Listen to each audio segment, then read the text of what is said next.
Good afternoon. My name is Chris Molinoff. I'm a senior investigator for the New Ulm Police Department. I'd like to welcome you to our community notification meeting, where we'll be discussing a level 3 predatory offender whom is transitioning into our community. We at the New Ulm Police Department believe that an informed community is a safer community. It is our hope that the information provided in this video will be informative and answer any questions you may have. If you still have questions after watching this presentation, please contact the New Ulm Police Department or Agent Bran Vandervet, who will be speaking here shortly. Our contact information will be provided at the end of this video. So joining me today is Department of Corrections Notification Coordinator, Agent Brad Vandervet. And with that, I'll turn the floor over to him.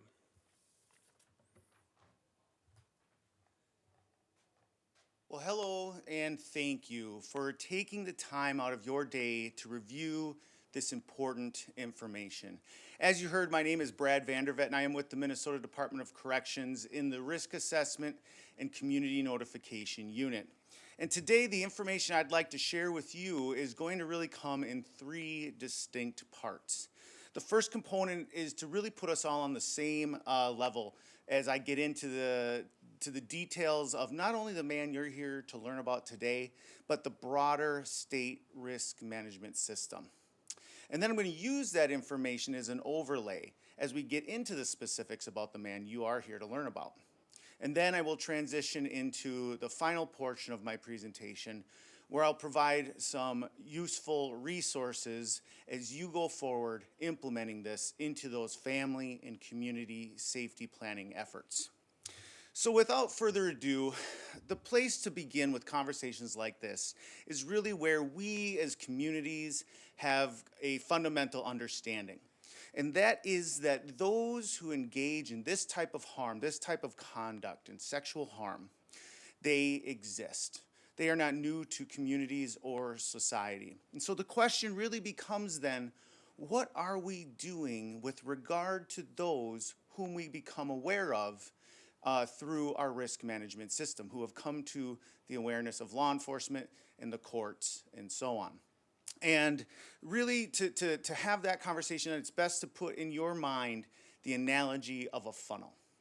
And what we know from the data we have is that the vast majority of offenses that occur throughout the state and beyond are not reported to law enforcement. And that is your most open end of that funnel. Of those that do get reported, we know that only a portion go on to be formally charged. And of those charged, we know that an even smaller portion of that group will go on to receive convictions. And of those convicted, only a portion of that group will go on to cross the threshold of a state prison. And that I'll get into detail here coming up as to why that's an important distinction. So have in your mind that narrowing funnel. But from what we do know, and of those who we are aware of, we know that they exist throughout the state and likely cross through the boundaries and borders of every community within our state's borders. And so that broad awareness, as you will see, becomes so very critical. One of the first components of that broader state risk management system that I want to share with you as you're contemplating all this information is the registry. Now, the registry came online in the early 90s and is really founded and predicated on the advocacy of the Jacob Wetterling family following his abduction. The family and then ultimately other additional support groups and individuals went out to law enforcement to find out more about how they could better support and help those in law enforcement with their policing efforts and initiatives. And law enforcement really resoundingly said, what we need is a process or a system that collates all of our data. Because prior to the registry, the information collected and maintained by any various agency would be stored in-house and shared only after something had occurred. But with the registry, what happens is that all state law enforcement agencies and correctional agencies can access that system and review it. So if law enforcement is looking for partial license plates or vehicle make model IDs, they can scan that system and quickly parcel down people of interest whom they may want to interview when it is most critical or advantageous. So the registry is comprised of a great amount of information about the individuals that are subject to it.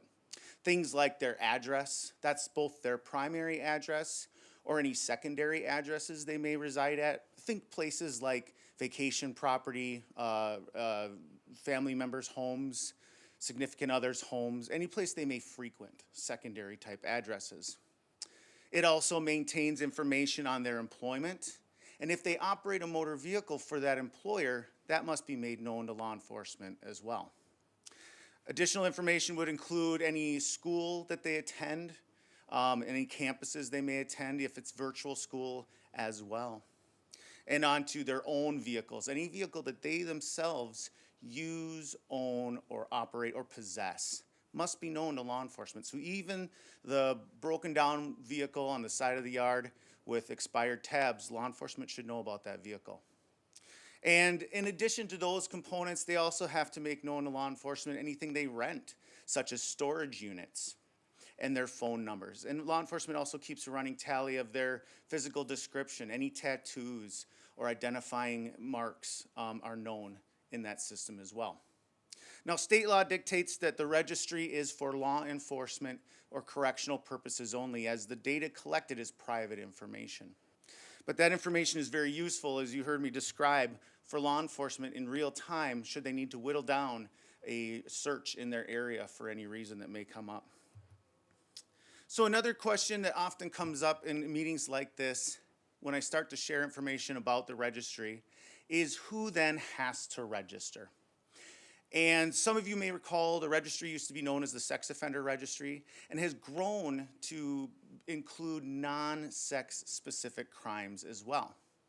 So crimes such as kidnapping or false imprisonment. And this is why you see the name change from the Sex Offender Registry to the Predatory Offender Registry.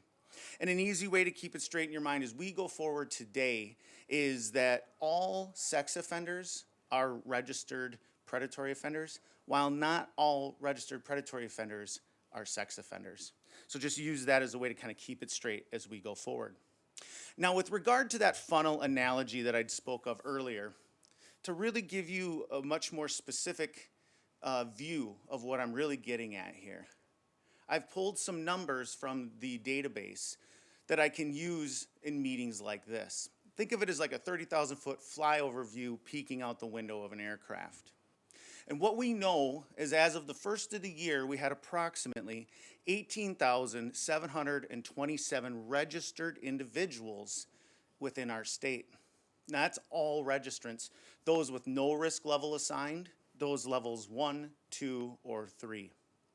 And then as of the 17th, when I most recently looked at these numbers, you can see within and around your community and area, there are 68 of those 18,700 some residing within Brown County. 2 of whom, that smaller number to the right, are those subject to broad notification. You can see in New Ulm proper, there are 40 such residents. Again, that's all residents, those with no risk level assigned, levels 1, 2, and 3. And you can see in New Ulm, currently there are 2, and after today there will be 3. And so that will change the Brown County number to 3 as well. And you can see neighboring communities around the area, and I'll draw your attention to counties such as Watonwan and Redwood. And you'll notice that while they have registered individuals within their borders, they have those zeros to the right. And so those communities may not be aware of those who may frequent the area. And that's why meetings like this are just so important. Because as you can see, and the reality is there is not a community in Minnesota that does not have a registrant either living within its borders or frequenting its areas. So keep that in mind with that funneling effect and how important that broad awareness really is. Another component of that larger state risk management system that I want to talk to you about today is the Community Notification Act. Notification came online in '97.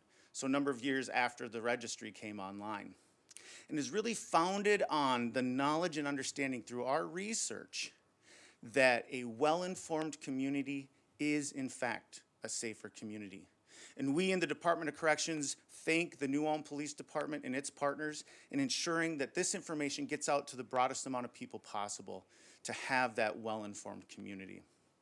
And so, because the Notification Act really is the reason we're here today and able to speak to you, it's worth going into more detail as to how that law works. So you remember earlier on I mentioned that unique distinction of those registered individuals that enter prison.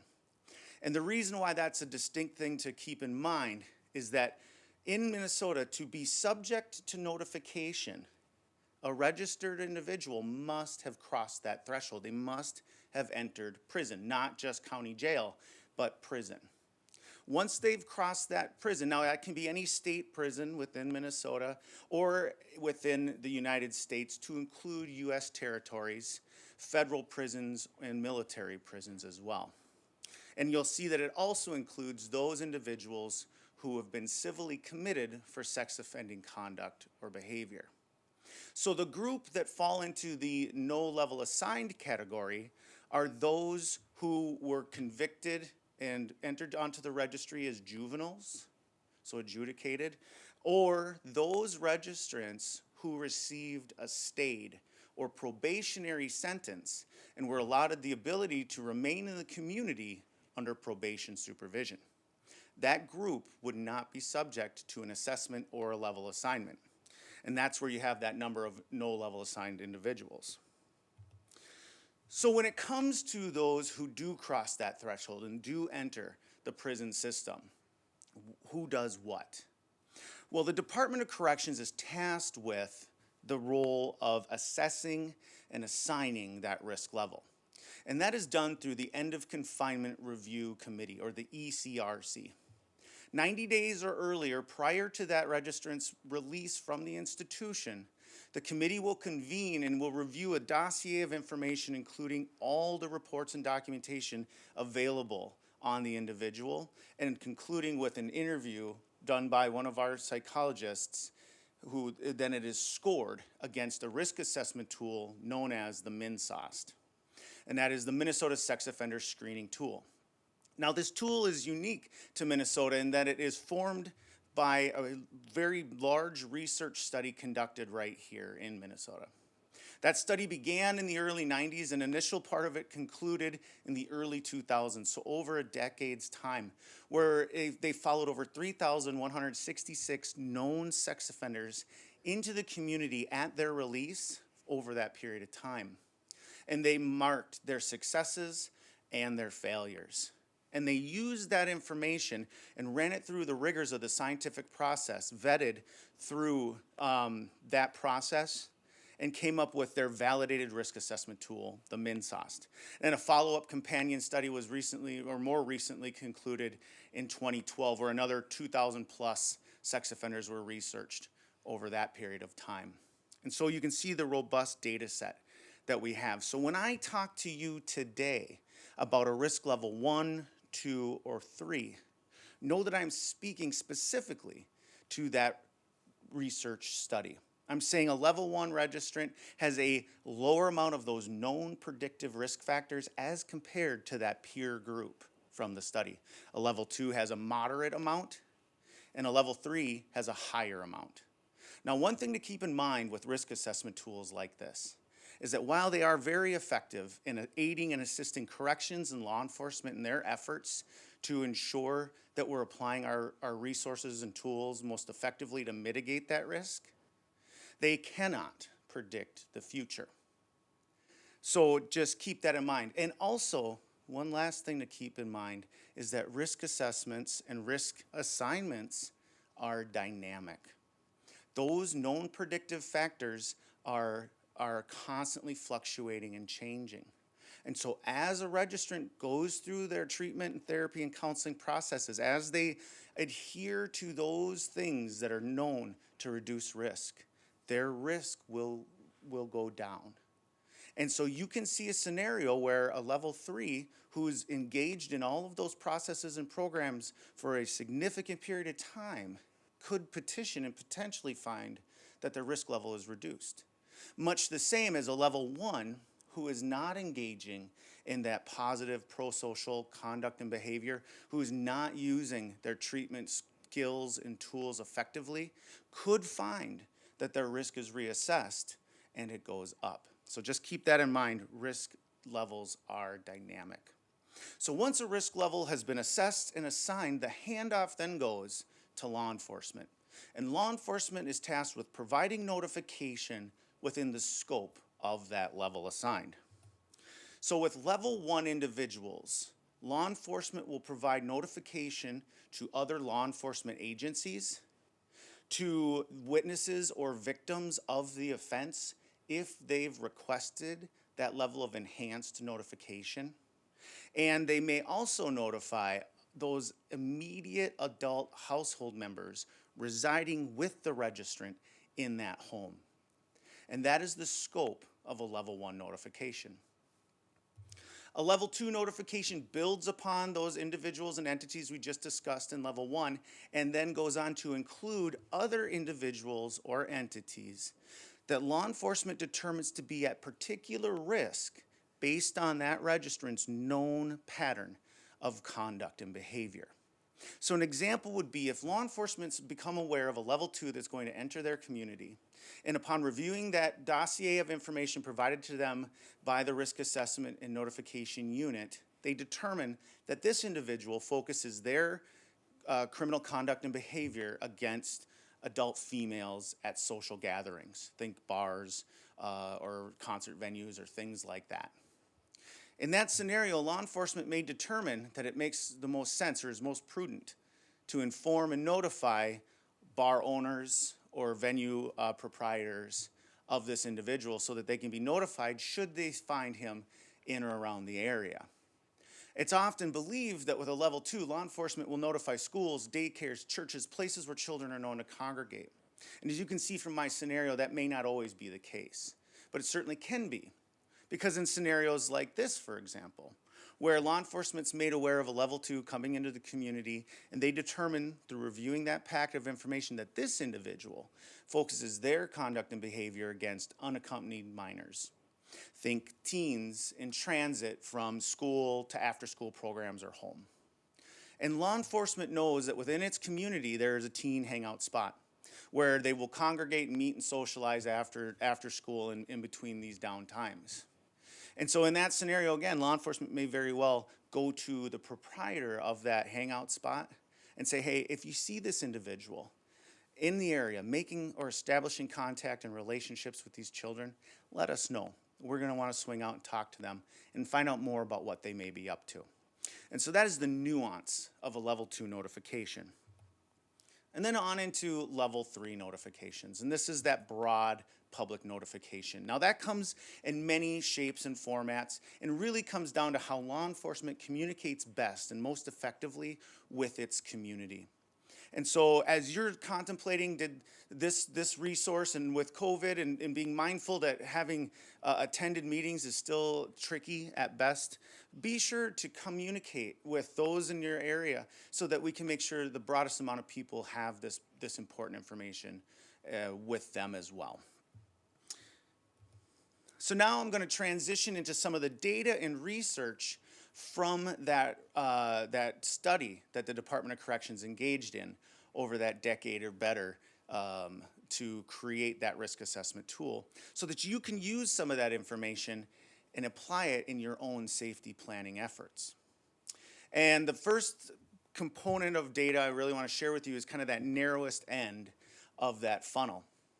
And as you can see here, of those individuals that do cross that threshold and do enter into prison, who are subject to that registry and then therefore subject to risk level assessment and assignment, year after year, the number of folks coming across those thresholds does fluctuate and change.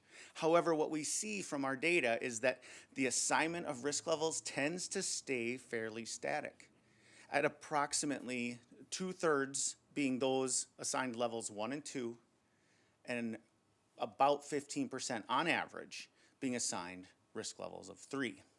And so being that level 3s are the ones we get to have these broader conversations about, you can see just how we want your awareness to be much bigger than just that group that we get to talk about. And also know that the information shared and provided about those folks that are designated level 3s can be applied and utilized across the board with any relationship, with anything that may be going on within the community. So much can be gained and attained through this information and knowledge.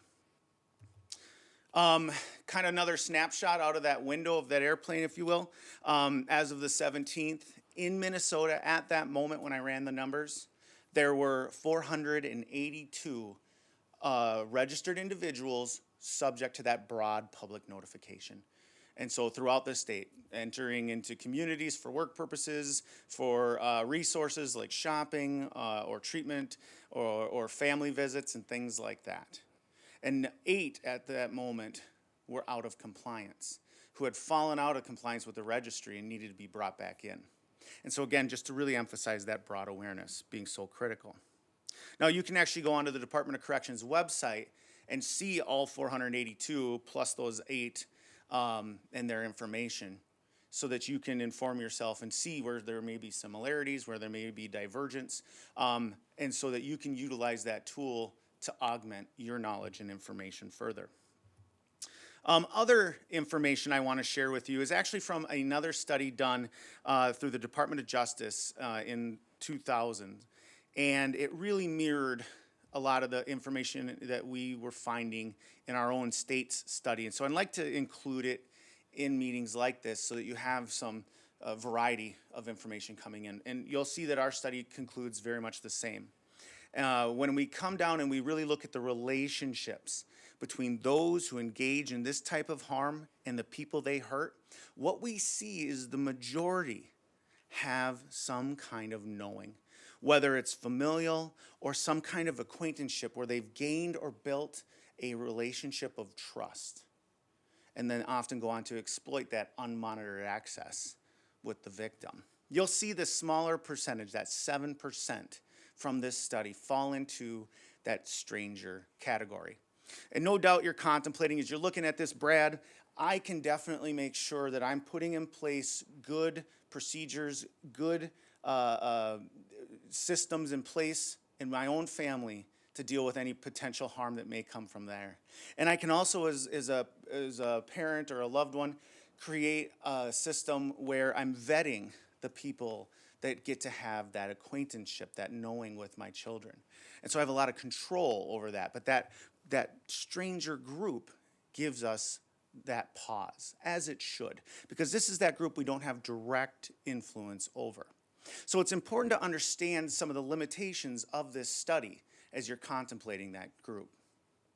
Know that the assessors had to create a cutoff, and the cutoff they determined would be 24 hours. If they could not show through the data and the research that the individual, the offender and the victim, had a knowing of one another of 24 hours or greater, that would fall into the stranger category. And so inevitably what you would have is scenarios like this, where 2 teens meet up at a house party. And prior to this party, they had not met each other. They went to different schools. And they hit it off, and the night's going the way it's going. And over the course of the evening, they go somewhere isolated from the group. They either leave the house or they go to some room where the others are not there. And the night takes an awful turn. Now, in that scenario, that incident would fall into the stranger category. But what we tend to think of more as parents and loved ones when we think about strangers is that person lurking just outside of our consciousness, just beyond our awareness, who has ill intent. And that group falls into actually a much smaller percentage, about 3%. Now that is cold comfort, I'm very well aware. But as you're contemplating how to use your resources most effectively, know that we do not want you focusing all of your finite resources and energy on that smallest group. We want to make sure you're applying it more broadly, and especially not neglecting those areas where it more commonly occurs. So use that as you're thinking about how to utilize resources more effectively. Other information I want to share with you from that research study to utilize as you're applying this into your safety planning is the age breakdowns of those harmed.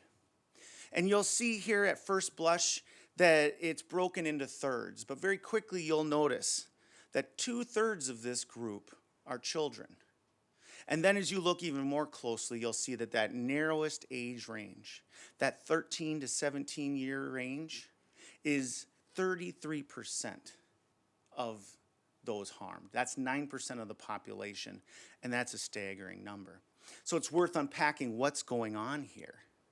Well, what we know is that from those early years up and through those preteen years, parents and trusted support and adults and loved ones are very much directly impacting and influencing those children. And so we as agencies like law enforcement and corrections want to make sure that we're getting the best tools and resources into the hands of those trusted support adults. But what intentionally happens is the very thing we as communities work so hard to achieve. And that is a society where our children can go out when they hit those teenage years and express their own autonomy safely. And they deserve every bit of that. But that is inherently what puts them at risk. Because now they are formulating relationships outside of that watchful gaze of their trusted adult support network. And so what we've learned through our research and through our collaborations with victim services programs like the Jacob Wetterling Resource Center is to get away from that older model of the talk, where we pull our teen aside as parents or loved ones at that critical age, and we pull back the veil just enough, just a bit, to show them that the world is not as safe as it had been made to be for them when they were younger. Now, often with that old model, what would inherently happen is our kids would kind of go one of two ways. They would either rebuke the information and say, no, mom, dad, you're overreacting. My friends are good people. They would never cause me harm. Or they would go the opposite direction, where they would become fearful and they would withdraw from the very things they'd grown to love in their lives. And neither is what we seek from the corrections and law enforcement perspective. So what we've grown into now is a model of a lot of little talks all the way up and through into those critical teenage years. Each talk building on the other in an age-appropriate way so as not to create fear. Because we know that scared kids do not equal safe kids. But we as parents also need our children to understand that nice people do not always equal safe people. And so as we go forward, I will give you some more information on resources as you're thinking about how to have or augment those talks that you're already having with your children and loved ones. Now I'm going to switch gears, and I want you to take all this information that I've thrown at you so far and use it as an overlay as we get into the specific details about the man you're here to learn about today. This is Archester Rogers. First, I want to speak to photographs. Photographs are updated on average of every 12 months or annually, or should the subject significantly change their appearance. If you were to see this man in the community and see that he had modified his appearance to such a way that he no longer looked like these photos, certainly do let law enforcement or corrections know, and they will ensure that they get updated photos over to the BCA and onto the registry, where I will then attain them and put them onto that public registrant search site for as long as this man is subject to broad public notification. These are Archester's vitals. He's currently 39 years of age and is living at the 1300 block of North Broadway here in New Ulm. Now I want to take a moment because often in meetings like this, the question will come up, Brad, can we know where he lives? Will you tell us where his head hits the pillow at night? It would give us a great deal of comfort if we knew that information. And you'll recall that the information collected and maintained by the registry is private data. And therefore, we're unable to provide that specific address to any entity outside of law enforcement or corrections. However, we do achieve a lot with a proximal address. Because no doubt those people that live within this community will see this man as he comes and goes and will become aware of where he resides. And they will no doubt share that amongst themselves. And that's just fine. But what we don't want as agencies is for that specific information to get out more broadly, where you have somebody from well outside the community who has no stake in what goes on here, coming in to exact some vigilante revenge scenario that does nothing to mitigate risk and only serves to disrupt all that you've worked so hard to achieve here in New Ulm. This is Mr. Rogers' registrable offense history. This is not an exhaustive criminal history. This speaks specifically to those incidences that brought him onto our state registry. And this is available in the fact sheets that your law enforcement agency has provided to you. And so I want to get right into the details of what happened to place this man on the registry. So in 1999, Mr. Rogers was convicted of rape and sexual battery out of Mississippi. He committed his crime against a 19-year-old female. He was 17 at the time. He had not known her, been known to her prior to this incident.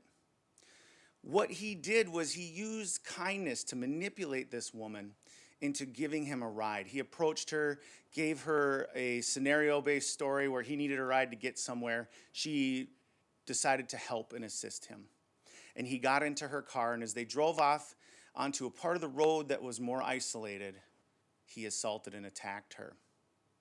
And for his crime, he was sentenced to 30 years in prison, with 9 years required to be served and 21 stayed. And so that sentence has since expired. Now, Mr. Rogers then enters Minnesota at some point and does not inform local law enforcement of his duty to register in another state, which he is required by law to do.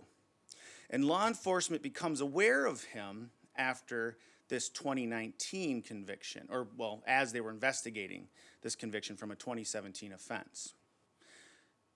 This offense included 2 adult females whom this man had not previously known. He had met and befriended them while they were at their place of employment. The one was at work, the other was the roommate and friend. He struck up a conversation. They found an interest in him and invited him ultimately, much later in the evening, back to their place, where they engaged in the use of mood-altering substances, and through the course of the evening, he assaulted both of them. And for that crime, he was ultimately convicted of, he was charged with a number of offenses, one being criminal sexual conduct in the 3rd degree, the other being criminal sexual conduct 5th degree, and a failure to register. And through the court process, he was ultimately convicted of the 5th degree criminal sexual conduct and the failure to register. Now, it's important to point out a few things here, is that when you are convicted of a crime stemming out of the same set of circumstances as a registrable offense, you still have to register. So this offense triggered registration because of that CSC 3 charge. So any charges stemming out of the same set of circumstances. Now, this CSC 5 is a gross misdemeanor level, so would not trigger a prison sentence.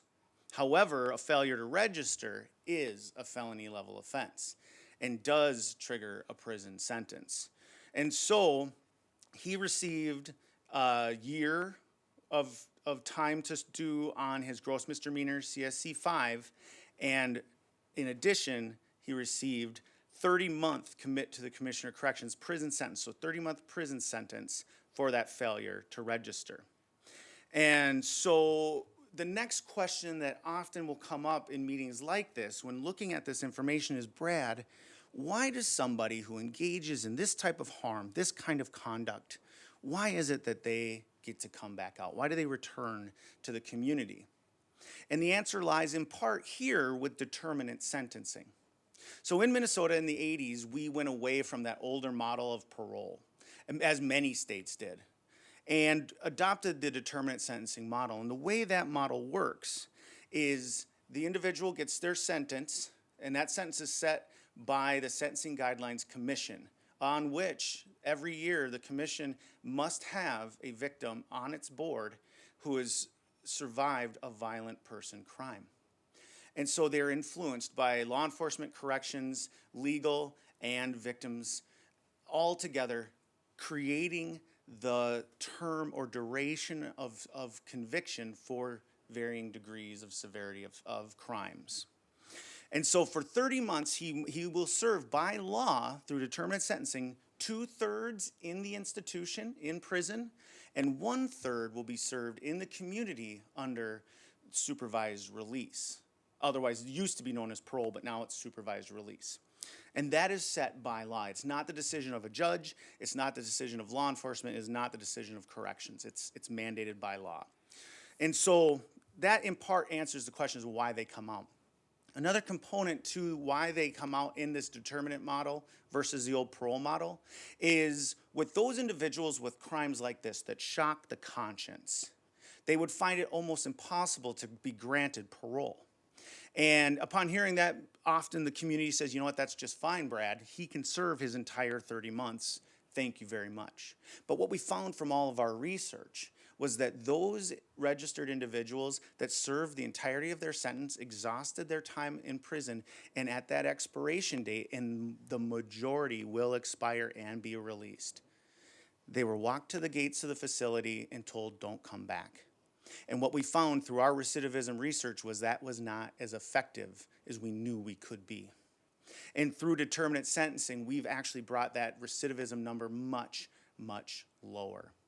And so this is because all of the treatment and counseling they're receiving while in the institution is being applied thoughtfully in the community under the watchful gaze of that supervision agent and law enforcement to ensure that they're adhering to those treatment tools and resources, mitigating that risk so that when they do expire, they have internalized those mechanisms to ensure a life of quiet living. Now, with this man, his chronology breaks down like this.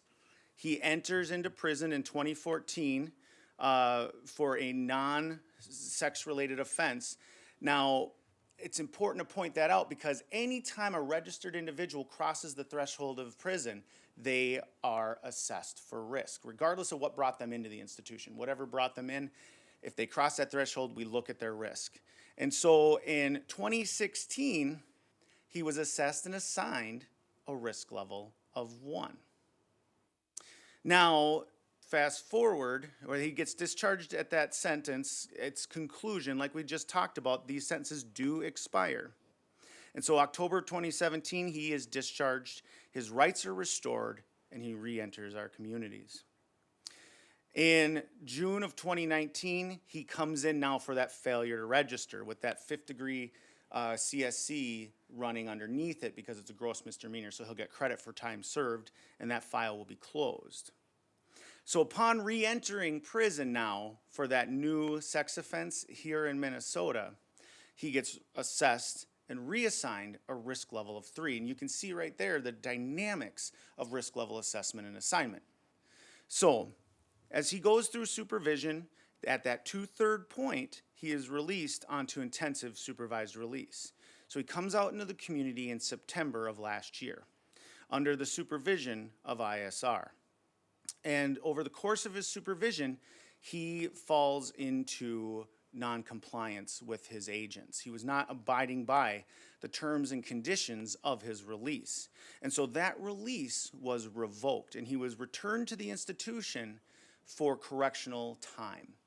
And so for the duration of his sentence, he may be brought back in for a period of time or up till expiration, depending on what happened to bring him back, to get whatever tools or readjustments need to be done to ensure that upon re-release, again, we've kind of straightened out whatever those issues were, so we can continue working with him in the community to instill those or internalize those mechanisms that will keep him safe for a lifetime. And so here on the 15th of this month, he was re-released back onto intensive supervised release and then moved to New Ulm. Mr. Rogers will be under correctional supervision until July of this year, so July 27th, and then he will expire from that term of supervision. He will, however, still remain on the registry. He is required to register with Minnesota's Predatory Offender Registry for life. And so law enforcement will always know where he lives, where he works, what he drives, and so on. And as long as he maintains that level 3 designation, you will know that information as well. So because he is on intensive supervised release for a period of time here, at least until July, I want to speak just briefly about the ISR program. Now, the program itself came online. It actually predates all of the other risk management systems that we've talked about, and is really unique in that it consolidates caseloads so that no one agent is managing any more than 15 individuals at a time. And to give you some context in that, the average caseload of an agent working with like an enhanced sex offender caseload of those who have stayed sentences, who didn't go to prison but have prison time hanging over their head and placed in the community, runs in the 50s, which is actually quite manageable for most agents. And so to give you some perspective, when we get down into that low level of assigned cases, you can see just how much these agents get to know these individuals that they work with. With that idea of always preserving public safety is paramount. And the way that we intend to continue to preserve public safety beyond expiration, because we know this time with them will be finite, is through the implementation of all those tools and skills we've been talking about so that this person can successfully re-enter the community, so that when corrections is no longer involved, they have those internal mechanisms still up and functioning and working. The ISR program is really multi-agents working together at different agencies as well, where they'll start at the early onset with these individuals coming out to create and establish a release or a re-entry plan. They start looking at where are their resources, where are the things that are going to help mitigate or minimize those known risk factors. And they collaborate with the caseworkers in the facilities to create and build that plan in conjunction with the releasee themselves. They will then ultimately bring them out into the community, place them onto monitoring through electronic means for a period of time as a tool to assist them in their work, and they will employ a very strict tiered system of release. It starts off with house arrest, and it's a graduated program, 6 levels in total, where the individual will start to, as they progress through that system, they will start to earn additional abilities to do things like free time and so on. But at least initially upon release or re-release, they start out at phase 1 and they go through those 6-phase process. And again, that successful re-entry being the ultimate goal. ISR operates much like law enforcement. They are on all the time. Obviously, not every agent is on every time. So there's a team, and there's an ISR team, and I'll introduce you to their information here coming up next. But this team works together. They have their own cases, but then they also share responsibilities so that there's always an agent on call. So that should law enforcement ever need to communicate with an agent, no matter the time of day, they have a phone number, they can contact them and get more information on anything going on with the individuals that are being supervised. Frequent contacts, daily phone contacts weekly contacts that can hit or exceed 3 face-to-face contacts in the community, like I say, or go beyond. That could be at their home, in their living environment. That could be in the community where they're spending free time, perhaps. It could be at work. It could be wherever they are. These meetings are unannounced so that no individual has the opportunity to manipulate their agents. So they can't say, hey, Grandma and Grandpa, tell my agent I live at your house.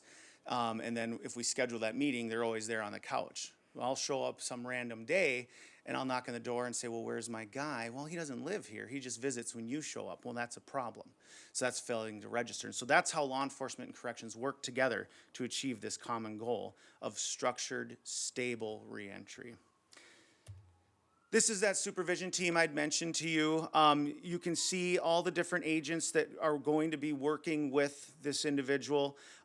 This is their contact number. This is not the specific number to any one agent because we want to make sure if that agent's off on vacation or out sick or something, that your contact is getting processed through. So leave a message on that line. Let them know the name of the individual you're referencing. It could be this man. It could be anybody else that you see is on supervision and have a question or concern about, and they will get back to you. Their supervisor is Kelly Blake, and they are all there as resources for you should you have any questions. And as far as other resources go, I want to really direct you to your best and most important resource, and that is your local law enforcement. If you see this man or anyone, now that your awareness has been broadened, engaging in conduct or behavior that just makes the hair on the back of your neck stand up or gives you concern, I want you to reach out to them because you know that while we only get to know about these 2, now 3 individuals here in New Ulm, there are more. And so by contacting law enforcement, providing them with details and information, make, model, year of car, partial license plate or full license plate, description of the individual and conduct they were engaging in, you can assist them in the important work they're doing. If you have just general questions about how the New Ulm PD deals with or manages this unique population, certainly contact their non-emergency number and they'd be happy to provide you with additional information. Other resources that I want to make sure you have available to you today as we go through this conversation here is the Jacob Wetterling Resource Center. You'll think back to my slide where I talked about the age breakdowns of those harmed by this kind of conduct and contact. And really do use the JWRC as one of those key resources as you're looking to augment those family safety plans, to have those effective conversations with your children in an age-appropriate way that's going to teach them a lifetime of safe conduct and behavior so that they can make good, healthy choices and be strong advocates. Another resource I really want to make sure you have in front of you today is your local victim services provider. Now, inevitably, conversations like this, being what they are and knowing what we know about the statistics, is that somebody viewing this information today has either been impacted themselves by this kind of harm or has probably directly supported somebody who has endured this kind of harm. And conversations like this have a way of just stirring up all of that old feelings and fears. And I want to make sure that you have your local victim services provider easily and readily available to you or anyone you care for that could benefit from it. Please reach out and contact them if you have questions about just how to use this information. They're extremely good at helping you to create or build those safety plans as well. So as I wrap up today, and thank you for bearing with me, I want to leave you with this. If you take nothing else away from all the information I've thrown at you, please, please let it be the 3 90s and the 2 R's. And what we know from our research and data, and we know a lot, we know that 90% of those individuals who come through that full array of that risk management system do not go on to reoffend in a same or similar fashion. We know that 90% of those that are actively engaging in this type of harm are known to their victims, and they use that relationship and that trust to exploit that unmonitored access. And so what that leaves us with is that right now actively in communities, the group that we need to be most aware of are that 90% who have not been convicted, have not been caught. 90%, year after year, when we look at our sentencing statistics as they come out through the Sentencing Guidelines Commission, 90% or better are brand new to the system, have never been known to the system as those who engage in sex crimes. So keep that in mind. It really, truly does come down to that relationship component. That social proximity is so much more telling than any geographical proximity ever could be. Because we know these individuals, we know who they are, and by knowing them, we already mitigate that risk very much in a significant way. But it's those that we don't know about. And we also understand that those we don't know about could be anyone from anywhere. They cross community lines and boundaries every day. They're in and out of communities all the time. And so again, that broad awareness is just so very critical. Some additional resources. Please don't let this be the only information you receive on this important topic. Look into these other resources, read through their information, and use it to implement or augment what you're already doing. And then lastly, for resources, I want to bring your attention to the BCA. While they do maintain the Predatory Offender Registry, and that is for law enforcement and correctional purposes only, they do provide a criminal history search function. You can go to their website, and if you're a parent or a volunteer coordinator or whoever the case may be, vetting somebody coming in that wants to volunteer coach for the summer athletic league or wants to tutor your kids or a new babysitter in town, whatever the case may be, I encourage you to check them out. All you need is a first name, a last name, and a date of birth. And I would say if anyone that you're considering to allow to have that relationship with your children or those you care for isn't willing to provide a first name, last name, and date of birth, they probably shouldn't be on your short list for consideration. And then lastly, the Department of Corrections has a lot of resources on our website. All of the data that I've been talking about today is there in its pure form, not just in condensed PowerPoints. Do go on to our website and open that information up and review it for yourself and draw your own conclusions. We also maintain an offender locator. That is for any individual that is currently under the jurisdiction of the Department of Corrections. And so if you've been impacted by crime and you know the individual went to prison, or if you just heard of an incident in the paper and you're wondering what's going on with that individual and they're under the jurisdiction of the DOC, this is your research tool. And then lastly, that public registrant search. That number I threw up, that 400 and some individuals actively in the community right now that are subject to that broad notification, they're on the public registrant search. Often confused with the registry, but it's unique to only those that are subject to this broad notification. So check that out. If you're going to be going to a different part of the state, sending your kids to summer camp or whatever the case may be, certainly utilize that as a tool. But understand too that we're only there able to talk about those subject to this broad notification, and we know that there's so many more and so much more we should be aware of as well. Now, typically at the end of these presentations, we open it up to the Q&A, and obviously, given our restrictions to have and host attended meetings still, we just want to make sure we open it up to anyone that has questions. Please reach out. If it's a policing question, certainly contact law enforcement. If it's a supervision question, please contact the supervision team. They'll be working with him at least through July. If it's a question about the processes, about any of the data or whatever I've been talking about today, please contact me. My information is here as well. Again, I want to thank you, and I want to thank the New Ulm PD for allowing us to come out and share this important information with you today. Take care and be well.